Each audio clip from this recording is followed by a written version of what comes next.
This is the I Am a Mainframer podcast, brought to you by the Linux Foundation's Open Mainframe Project. Episodes explore the careers of mainframe professionals and offer insights into the industry and technology.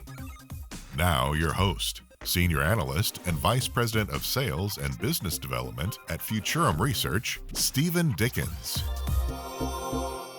Hello and welcome. My name's Stephen Dickens and you're joining us here on the I'm a Mainframer podcast. I'm really looking forward to today because I've got a dear friend joining us on the show, Len Santalucia. Welcome, my friend. How are you? Oh, good, Steve. How are you? Yeah, I'm good. Always great to be chatting with you. Len, one of the few people who probably needs no introduction, but because we've got a broad audience, just let us get us started here. Tell us a little bit about your role, what you do for Vicom, and we'll use that as a jumping off point. Sure. Hi, everybody. I'm Len Santalucia. I am with Vicom Infinity, which is a Converge company. I am our CTO and Business Development Manager. And I've been here for, I would say since around 2000, tail end of 2008. But prior to that, I was a IBMer for a long time, almost 31 years. And I've been with the mainframe all this time since I started working in 1978 with IBM. Well, that gives me a great setup. The show's called I'm a Mainframer, and I've heard you tell this story on the main stage before, Len, but I think there's so much in it. Tell our listeners about, let's go back all the way and maybe do a bit of a story arc. You've got one of probably the best careers I've come across in the mainframe space, but let's go back right to the beginning. Tell the listeners and viewers here kind of how you got started, because I think your origin story, as they call it today in the sort of superhero world, is really fantastic. Well, thank you, and very proud of it, as you might imagine. Mm-hmm. It's funny how it all unfolded. When the mainframe was announced in 1964, April 7, I was just turning 11 years old. I was 10 and a half years old. And my father and grandfather, who are IBMers, or they're no longer with us, but they were IBMers for a long time too, took me to the announcement of the mainframe, the 360 announcement. And they tell me, I'm trying to clear out the cobwebs, but they tell me I touched that first 360 that was there on the floor for the family day where everybody came in with their families to see it. But I'll take their word for it, and I don't mind saying that anyway. And should I say my career started back then? I think I can, but when I got out of college in 73, I graduated from Binghamton University, which is a big IBM college because it's right next to Endicott, New York, where IBM started in the 1924 timeframe. And I was, a graduate from there. I worked on mainframes then, right when I was part of my degree from the business school of management. And when I got out of school, I was kind of the black sheep of the family with my father and grandfather when I got a job with a couple of companies that no longer exist, Digital Equipment Corporation and Burroughs Corporation, for the first few years of my career. But it certainly wasn't that way as a fault of mine, because I really tried very hard to get into IBM, being an IBMer, being a member of an IBM family, but they didn't have hiring going on at that time. But I kept persisting until 1978 came along and they saw the light, and I hired good old Len Santalucia. And it was right there in Endicott, New York, where I started on as a program support rep on VSE, MVS, which is now ZOS, of course, and ZVM, working with customers on their problems and, learning from the ground up what systems can do, which I will definitely hold as a very important part of my career, because it really gave me some great background to really understand how the intricacies of the system really was.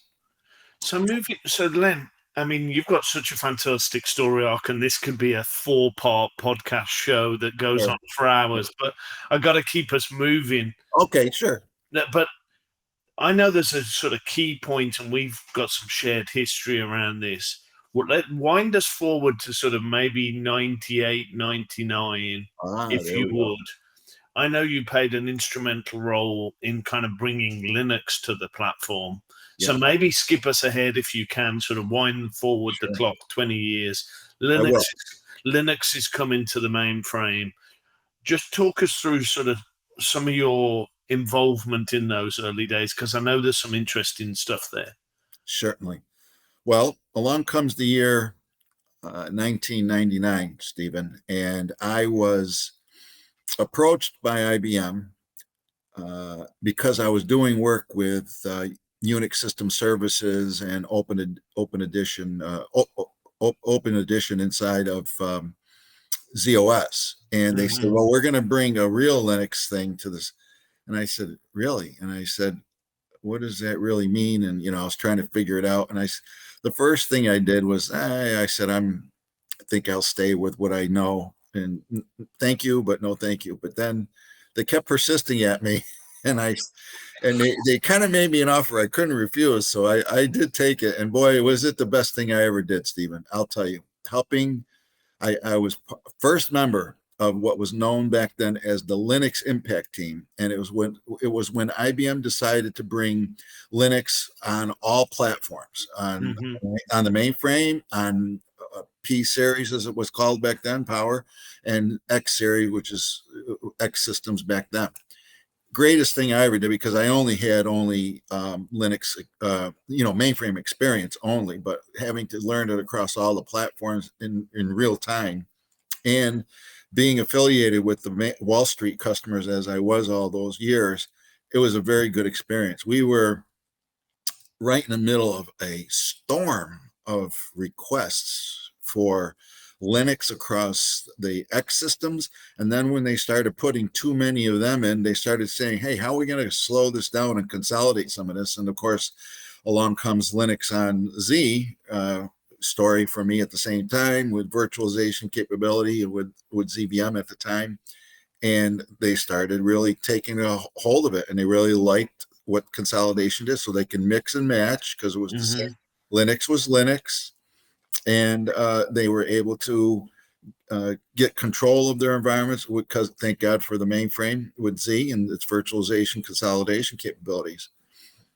So that's a little bit of how it started, Stephen, with that Linux Impact Team.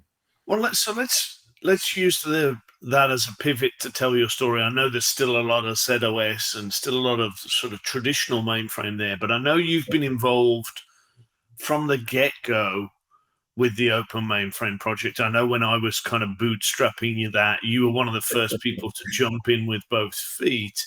But tell us what the last sort of 6-7 years, you've moved on from IBM, you're now at Vicom, but give us as we try and get the story arc, maybe let's do the last sort of 2015 and the Open Mainframe Project, and sort of do that segment of your career. Certainly. First of all, I have you to thank most of all, and I sincerely mean it. Careful what you wish for, Len, I think was the story of that call. Nah, it was fine. It was fine. I'm glad I took it on, and you didn't really have to twist my arm too much, because I know how much. No, you didn't know what I was signing you up for, thankfully, at the time. Yeah, it's all right. It goes. If you don't do anything like that, you never learn anything. It's the old saying: if you're not the lead dog, the view never changes, right? So, I really enjoyed taking on the responsibility of becoming the first member, as well as being asked to be the chairperson of the Linux Foundation's Open Mainframe Project Governing Board. And I've been there since then. What was that, 8 years now, Stephen, I think? Yeah, I think I did it for about 9 months, and then handed the baton over to you once we got up and running. Yeah. And my God, it's just been a whirlwind. It doesn't feel like it.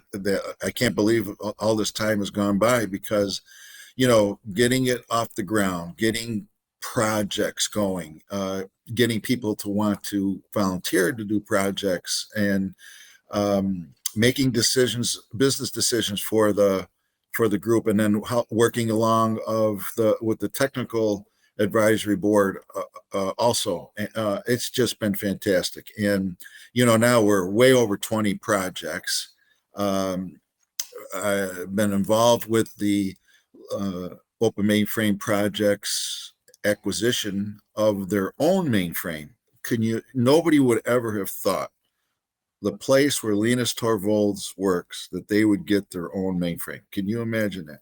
Yeah, I think even I would have struggled to see that vision back in 2015. Oh, ever, let alone 2015, right? So now, it's sitting, Marist College was gracious enough to give floor space to the OMP. It doesn't have its own place to put anything, and they're letting it plug in and tie it and hook it into the network.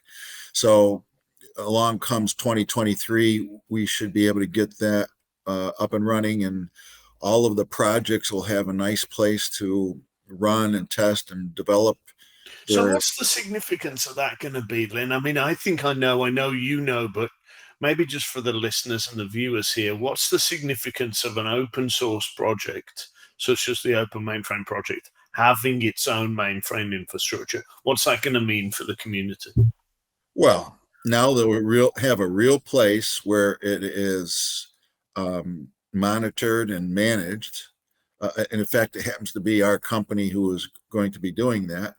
And so when they need a real platform with Linux on ZVM or under KVM, or they want to actually do some open source development on the ZOS side or ZVSE side of the box, they have a place to go now. And as a benefit of being a member of the Linux Foundation Open Mainframe Project, they will have this resource available to them. Otherwise, they'd have to try to find hook or by crook someplace else. I mean, we have been allowing people to use our machine, but our machine is, you never know from one day to the next if it's going to be up or down, or it's really a pure development, not really watched over rail, but we do take care of those that are on there now. We have about 6 or 7 projects on there now they're using, but as soon as the Z15 at the OMP is up and running, we're going to flip them all right over there, and they'll be on a real nice system that's properly managed and monitored. And they need something, they got support, real true support. Yeah, I think that's going to be huge for the community, for them to for open source developers to be able to drop onto a managed mainframe environment, get resources, develop code, and really sort of drive that forward is going to just be huge. I think just to supercharge the development going forward for the 20 projects that you describe and the ones that will come down the track afterwards. Oh, yeah. Yeah. I think there are places now or projects that have been talked about. I know some of them have talked to me off to the side at the Open Mainframe Project Summit and at other meetings and share and other conferences and so on. And I could kind of tell they were looking for a place to have. And I said, just keep watch, keep in touch with me, and we're going to have a place for you not too far down the road, because then they'll feel more open to pardon the pun, to actually get going on something and really do some real work with more open source for the mainframe.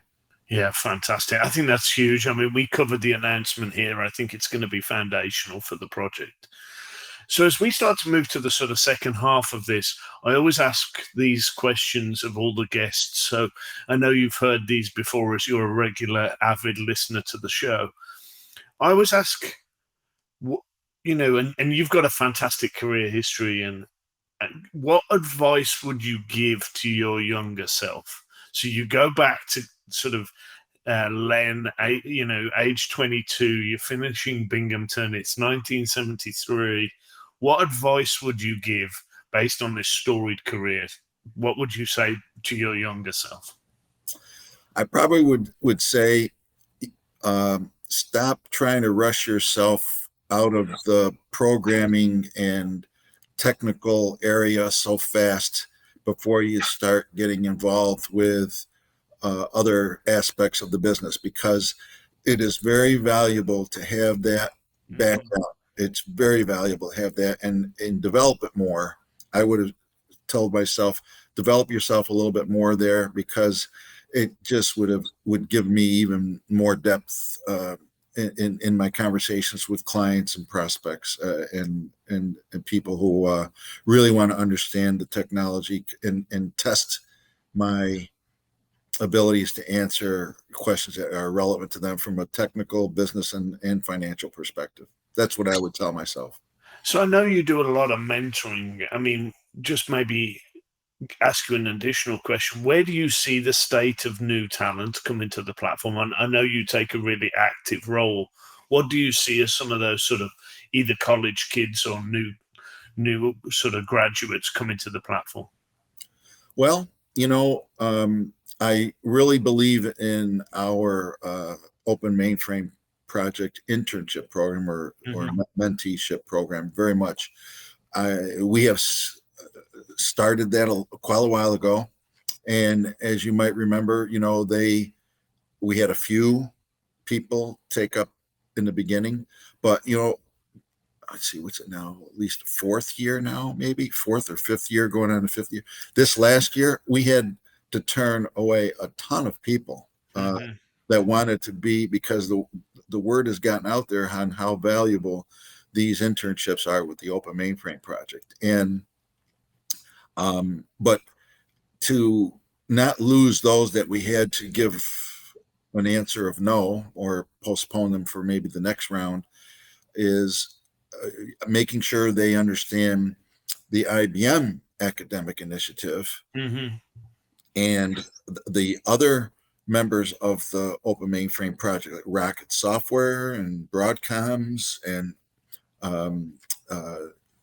cities and ADP and many other universities and other corporations that have programs also, so that you don't want to lose those that got it and say, oh, they don't like me, yes, they won't come back. I don't want to leave a bad taste in their mouth. So making sure that they all find a place one way or another in this world, get them involved with conferences like Share and the VM Workshop and the Open Mainframe Project Summit and others that are out there, so that they can see and talk to other people. There's nothing like the networking piece of this whole thing and getting them just connected into the group. And then once I feel you kind of hook them in, then they are usually very well involved and stay involved. And, I'm start getting a lot of people asking me more questions, and so do my other colleagues in this with me, which is what we hope for. Fantastic. Well, then, one final question before we start to wrap up. I ask this of all the guests, and I think you've got a unique perspective here. Where do you see this platform 5-10 years out from now? So you've got the ability to look in the crystal ball. We're sort of recording this in October, so you've got that Halloween sort of crystal ball. The mist's clear, and you get the ability to look ahead. Not at Z17 and the next box, but a little bit further down the track. Where do you see the mainframe sort of going from here, 5-10 years out?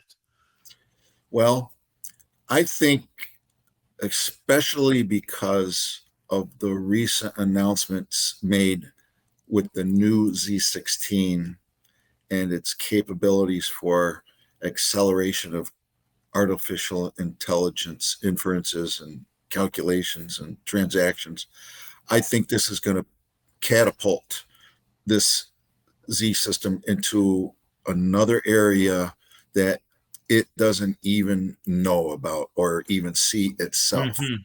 And you always can depend on the next 17 to 18 to 19 to Z20, whatever they are, to have newer and better technology. But this is kind of a very special capability. And because of that, I think it's going to find its way into places that you never saw Z systems considered. I know with the press and advertising IBM has done, I have received, because people seek me out or find me, places to talk to I never would have talked to before, that are applying it in ways we've never ever even fathomed, and that's what's so exciting about it. So I really think that nobody will able to predict this. As much as I would like to say I can, I just predict that it's going to get into places where it has never been considered, ever. And I mean, Len, I feel like I've hardly touched the surface, let alone dug deep into your background on this platform. We're going to have to get you again. This is almost a sort of first part of a 3-part series. So I'm signing our producer up to getting you back on the show, and I'm signing you up to be tortured by me again. But your career arc is just fantastic. There's so much to unpack. It's been a pleasure, as always, to chat to you, Len. You're more than welcome. I was really looking forward to this today. I knew this was going to be one of the highlights of my day, so really appreciate it. But I know we've both got time pressure, so we're going to have to wrap things up. Well, just one thing in closing, it's been such a fantastic career for me personally. Next year, I will be turning 70, and I will be celebrating my 50th year really working on the mainframe. I could say 60 if I want to count that 1964 touch, which is as old as the mainframe is, but let's keep it at 50.